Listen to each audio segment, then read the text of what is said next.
ቅዱስ ገብርኤል አባት እያሳይን እስከነ ልጅሽን ትምህርት ቤት እየሸኘሻት አለ ሁሌ የምትሄጂ በመኪና እስከነ ልጅሽ አንድ ነገር ያሳይን ገብርኤል ምስራታው ስለቴን አስገባለሁ። በቃ እኔ በሰው ሀገር ያለው ነገር ምን እንደሆነ አላውቅም፣ ግን ለአንቺ ገብርኤል የለም፣ ቅዱስ ገብርኤል የለም። አንቺ ጃኒን አንቺ እንደጎዳሻት እንዴ ትናንት ዕለት እኮ አለች ማነው ሚዩት አድርጉኝ ትናንት ዕለት ልትሞት ነበር እኮ ምንድነው የምፈልገው ከሷ? እሺ እሷን በየቀኑ ካላነሳት እና ካለው ገቢ የላትም ከፈለገች ብር ልክላታለን። ኤኒዌይስ ጋይስ ቢወራ ቢባል ቢሰማ ለጆሮ የሚከብድ ለጆሮ የሚሰቀጥጥ ነገር ነው የምንሰማው።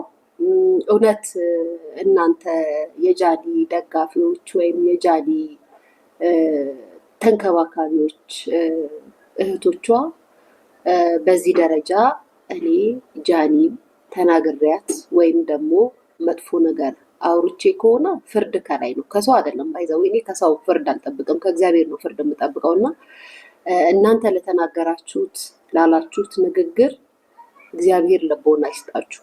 ያውም የሰው ቤት ኩሽና ውስጡ ናችሁ። በዚህ ደረጃ ብስራት አብሳሪው ገብርኤል አባቴ ገብርኤል ከኔም ከእናንተም ለልጄ ይቀርባል ማለት እችላለሁ።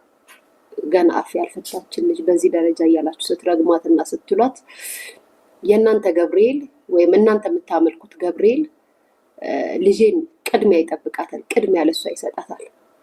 ይሄን አስረግጬ እነግራችኋለሁ።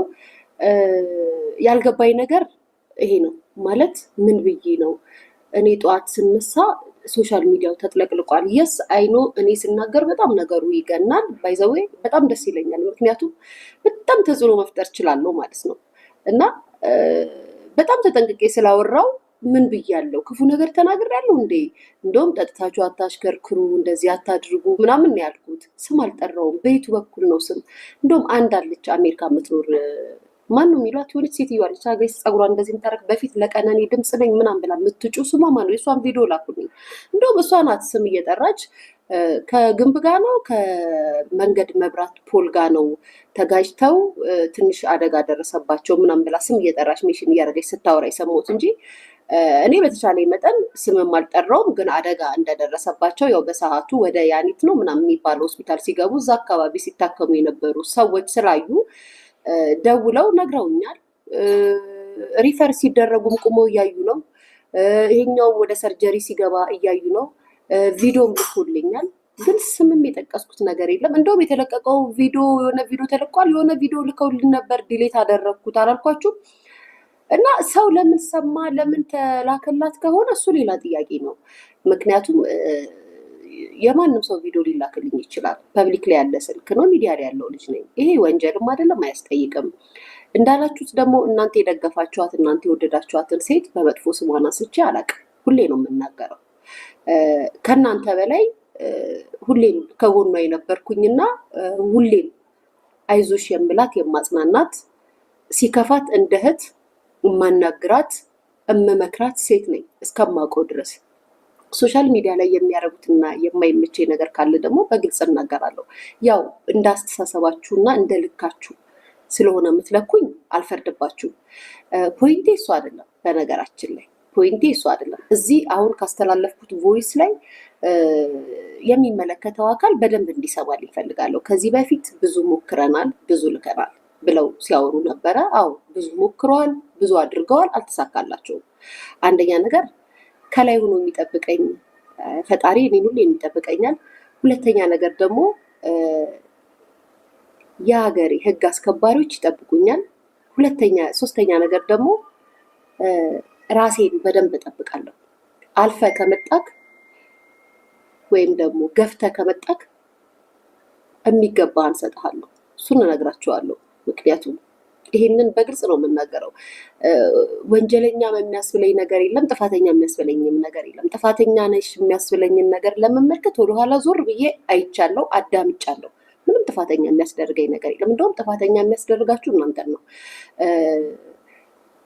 ሳይበር ቡሊ ሚዲያ ላይ እንደሚደረግ የለም። ሁሌ ነው የምላችሁ። ስለምታወሪ ነው አውሪና ክሬት አድርጊና መኖር ትችያለሽ። ሽንት ቤት እያጠብሽ የሰው ጠበቃ ሆነሽ ከምታወሪ አውርተሽ ራስሽን ቀይረሽ በሀገርሽ ላይ ተንቀባረሽ ነው ብቃት ካለሽ? ጥያቄ ነው የጠየቁሽ። እኛ እንደዚህ እናንተ ነጠላ ለብሳችሁ ጠዋትና ማታ ሄዳችሁ የምታመልኩት ገብርኤል ወይ የምትሰግዱለት መልአክ በዚህ ደረጃ ለሰው ልጅ ከአንደበቴ እንደዚህ ወጥቶ ተናግሬ አላውቅም። ልልሽ የምችለው ልጄ ላይ ስትመጪ፣ ቀይ መስመሬ ላይ ስትመጪ ልሰድብሽ እችላለሁ፣ ልናገርሽ እችላለሁ። ግን አስተምራችሁኛል፣ ብዙ ነገር እንድታረም አድርጋችሁኛል። መልስ በሚገባኝ ልክ ግን መልስ እሰጣችኋለሁ። ምክንያቱም በፊት ኬኳን ስትነኩብኝ ስሜታዊ ሁኜ እሰድባችሁ ነበረ። ስላስተማራችሁኝ አላደርገውም። ይሄ ለእኔ ትልቅ ነጥብ ነው። እናንተን አይደለም የምጠይቀው፣ እኔ የምጠይቀው እዚህ ያለውን ሰው ነው የምጠይቀው። ገባችሁ? እናንተ በዚህ ደረጃ ስለኔ ከሆነ ደረጃ ስለኔ መጥፎ ነገር የምትሰሩ ከሆነ አጠገቤ አፍንጫዬ ላይ ያለውን ሰው ነው እኔ የምጠይቀው። ይሄም ማወቅ አለባችሁ። እናንተው አውርታችሁ እናንተው ተናግራችሁ ለህዝብ አስተላልፋችሁ አደጋ እንደደረሰባቸው ስማቸውን ጠርታችሁ ካላችሁ ጥያቄው እንዴት ነው አደጋው የደረሰው? እንግዲህ ሚዲያ ላይ ከምታወሩትና ከምትናገሩት ንግግር አንጻር አንስተን እኛም ለህዝብ እናስተላልፋለን። እንዴት ነው? ንብረት ላይ አደጋ ደርሷል ወይ? ሰዎች ላይስ አደጋ ደርሷል ወይ? ምንድን ነው አደጋው? በመንግስት ላይ የመንግስት ንብረት ከሆነ አደጋው እንዴት ነው? ማለቴ የመንግስት አደጋ ለምሳሌ መንገድ ፖል ከሆነ ይከፈላል። ወገን ላይ ሰው ላይስ አደጋ ደርሷል? ይህንንም ነገር በደንብ ሊብራራልንና የመንግስት አካል ወይም ደግሞ የትራፊክ አካል ይህን ነገር አጣርቶ ለህዝብ ሊያሳውቀን ይገባል። ምክንያቱም እንደሰማነው ከሆነ የእሷ ወዳጆች ከወደ አሜሪካ ተቀምጠው የሚያደራጁት ሰዎች ፖልና ወይም ደግሞ የመንገድ መብራት ገጭተው አደጋ እንደደረሰባቸው በሶሻል ሚዲያ ሲያወሩ ነበረ። ስለዚህም የልጅቷ ነፍስ ሳይሆን ያሳሰባቸው ሊያሾ አደጋ ደረሰ ተብሎ ስታወራ ወንጀለኛ ናት ተብሎ እየተጠየቁበት ስለሆነ እኔም እንግዲህ ሚዲያ ላይ የተወራውን ነገር ይዤ ሳይሆን ያየነው ነው። እንግዲህ ተለቋል ቪዲዮ። እንዴት ነው የመንግስት ንብረት ላይ ጉዳት ደርሷል፣ የሰው ህይወት ላይ ጉዳት ደርሷል። አደጋው እንዴት ነው? ይህንን ነገር ግልጽ ብታደርጉልኝ የህግ አካላቶች ወይም ደግሞ የህግ ክፍሎች ደስ ይለኛል። አመሰግናለሁ። ልጅሽ ላይ ላላችሁት እግዚአብሔር ነው ልጅን የሚጠብቀው፣ እኔ አይደለሁም። እኔ ከእናንተ አፍ ልጠብቃት አልችልም። ከአጠገቤ ግን እስካለች ድረስ ጠብቃታለሁ። እኔን አልፈ ነው ልጄን የምትነካ ሁሌ ነው የምላችሁ። በተቀረ እንደ በፊቱ ስሜታዊ ሁኜ ግን ልነግራችሁና ልሰድባችሁ አልችልም። ቀን በቀን እየበሰልኩ ነው ያለሁት። በዚህ አጋጣሚ እኔ አሁን አንዳንድ የሚያሳስበኝ ነገር አለ። በዚህ ደረጃ አደጋ ደረሰ ብዬ ሚዲያ ላይ ወጥቼ ስናገር በዚህ ደረጃ ሳይበር ቡሊ እየተደረግኩኝ፣ እየተሰደብኩኝ፣ እየተዘለፍኩኝ፣ ልጄን ምናምን ብዙ ነገር አታክ እየተደረግኩኝ፣ ከዛም ደግሞ ተከሳሹ እኔ ነኝ። በጣም የሚገርማችሁ ነገር የህግ አካላቶች ይህንን ትኩረት ሰጥታችሁ ልሰሩበት ይገባል።